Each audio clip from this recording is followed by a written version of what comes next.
नमस्कार मित्रांनो, मी सतीश आणि तुमचं स्वागत आहे माझा चॅनल फिल्मी फैसलामध्ये। आज खाशाबा ह्या मराठी पिक्चरचा टीजर रिलीज झालेला आहे। तर खाशाबा दादासाहेब जाधव यांच्या जीवनावरती आधारित हा पिक्चर आहे।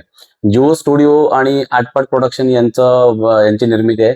जर जिओ प्रोडक्शनची जिओ स्टुडिओची तुम्हाला ओळख करून द्यायची झाली तर धुरंधर किंवा धुरंधर द रिव्हेंज किंवा राजा शिवाजी असे उत्कृष्ट पिक्चर सध्या जिओ स्टुडिओ घेऊन आलेले आहे। आणि प्रोडक्शन आहे ज्योती देशपांडे आणि गौरी कुलकर्णी यांचं। डिरेक्शन आहे नागराज मंजुळे यांचं।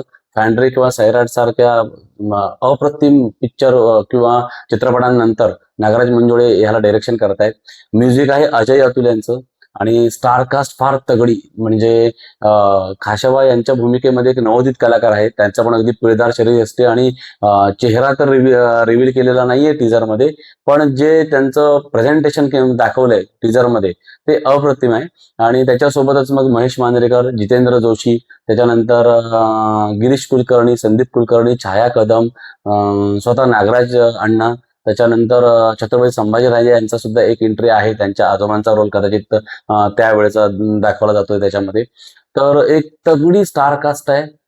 जबरदस्त डायरेक्टर, जबरदस्त प्रोडक्शन आणि उत्कृष्ट म्युझिक डायरेक्टर असं सगळं घेऊन एक चांगली अशी एक मस्तपैकी चित्रपट आपल्या भेटीला येतोय असं वाटतंय।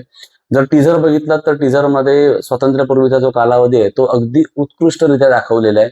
म्हणजे तालमीची जागा, त्याच्यानंतर आखाड्याचं दृश्य, त्याचं दृश्यीकरण जे काय आहे ते अगदी तुम्हाला त्या काळात घेऊन जातं। खूप छान पद्धतीने दाखवलेलं आहे। बराचसा छोटासा टीजर असल्यामुळे बराचसा टीजर हा पात्रांची तोंड ओळख करून देण्यातच गेलेला आहे। पण मध्ये मध्ये जे काही दाखवलंय काही एक भावनिक दृश्य आहे, त्याच्यानंतर काही तालमीची दृश्य आहेत।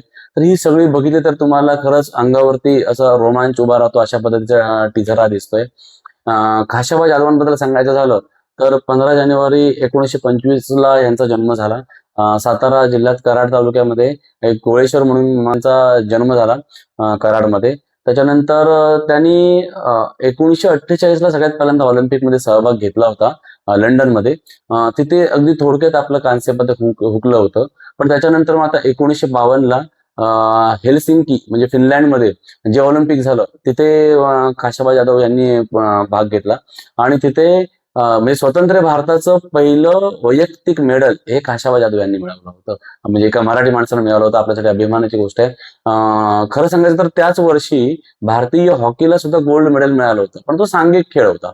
वैयक्तिक खेळामधलं हे पहिलंच मेडल भारताला मिळवून दिलं होतं खाशाबा जाधव यांनी। असं म्हणतात की त्यावेळी पण त्यांच्या सलग कुस्ती झाल्या होत्या आणि फ्री रेसलिंग प्रकार होता तो, त्यात सलग कुस्ती झाल्या होत्या। असं म्हणतात की त्या कुस्तींच्या मध्ये 30 मिनिटाचा मिनिमम गॅप असणं गरजेचं असायचं।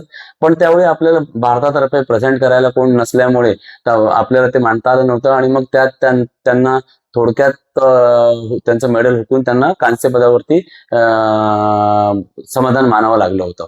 तर त्याच्यानंतर असं म्हणतात की ते जेव्हा परत आले भारतामध्ये तेव्हा कराडमध्ये जवळजवळ 151 बैलगाड्या आणि जवळजवळ तो 10 किलोमीटरचं त्यांची मिरवणूक काढून त्यांना आणण्यात आलं। खाशाबांनी त्याच्यानंतर पोलीस जॉईन केलं। तिथेही त्यांनी जे काही इंडियामध्ये काही वेगवेगळे खेळ झाले याच्यामध्ये बऱ्याच ठिकाणी त्यांनी वेगवेगळे पारितोषिकं मिळवली। 1984 ला एका रोड ऍक्सिडेंट मध्ये त्यांचा दुर्दैवी अंत झाला। त्यांच्या मिसेसना त्यांच्या पाठीमागे असं म्हणतात की खूप स्ट्रगल करायला म्हणजे ज्या माणसानं भारताला पहिलं मेडल मिळवून दिलं त्या माणसाची नंतरची परिस्थिती थोडी हालाकीची किंवा गरिबीची होती। त्यांना 2000 मध्ये अर्जुन पुरस्कार सन 2000 मध्ये अर्जुन पुरस्कार देण्यात आला। तर अशा हा खाशाबा जाधव यांच्याबद्दल हा पिक्चर आहे। तर जर पाहिलं तर सगळं इतकं छान जुळून आलंय की एक उत्कृष्ट पिक्चर आपल्या भेटीला येईल असं नक्की वाटतंय। धन्यवाद।